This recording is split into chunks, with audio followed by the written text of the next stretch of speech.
I had always wanted to carve a cross. I've seen a few in my travels and I was like, wow, imagine making one of those. Never thought I'd see the day where it would become a reality. And the cross Brendan McGloin got the opportunity to sculpt was a full-scale replica of the 9th century Clonmacnoise Cross of the Scriptures, one of Ireland's most significant high crosses.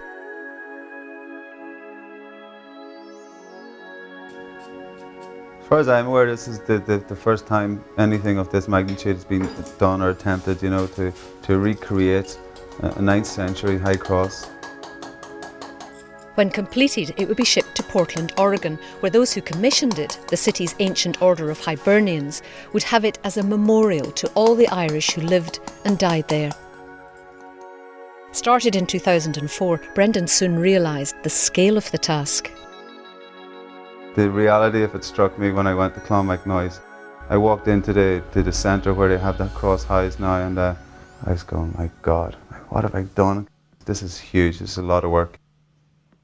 There's a lot of books on these crosses written, but there's no such book that you can open and it says how to carve a cross from A to Z. It just doesn't exist. And so he began intensive research of the original cross. Obviously, with 1100 years of weathering, these designs have been just lost. With our prevailing winds, it just got destroyed, with people climbing up on it, with Viking raids, guys probably sharpening their swords on it. It was a case of hard work and surveying in order just to get the skeleton of the cross, and then making a full-scale model out of styrofoam. The real McCoy, though, is a very hard millstone grit sandstone quarried locally. The carvings are scenes from the scriptures. It meant copying what was left on the original and conjuring up what might have been there.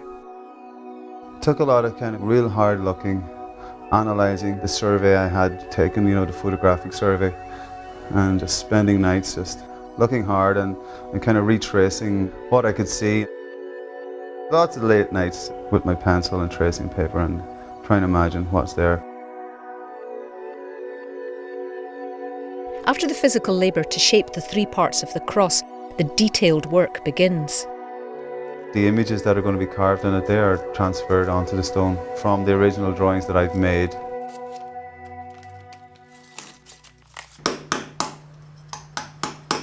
These are tools which, in the 9th century, these monastic sculptors would have used. Nothing has changed between the process of how they carved these figures to the way I've produced the cross today. The carvings, which cover the 14-foot tall and 5-ton cross, are stunning.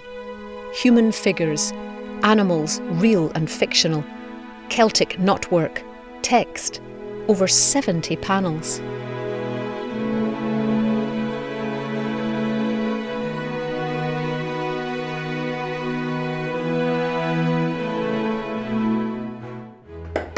Much of Brendan's work over the last 3 years has been captured by his brother Francis.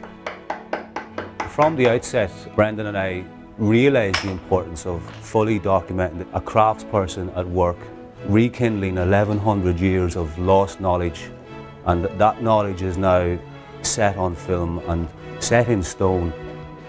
We kind of wanted to understand ourselves what he had done.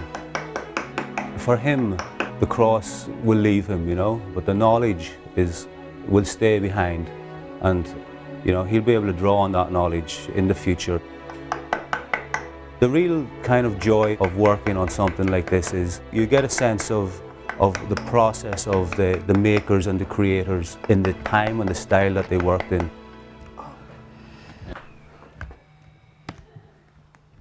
Here's the bagger.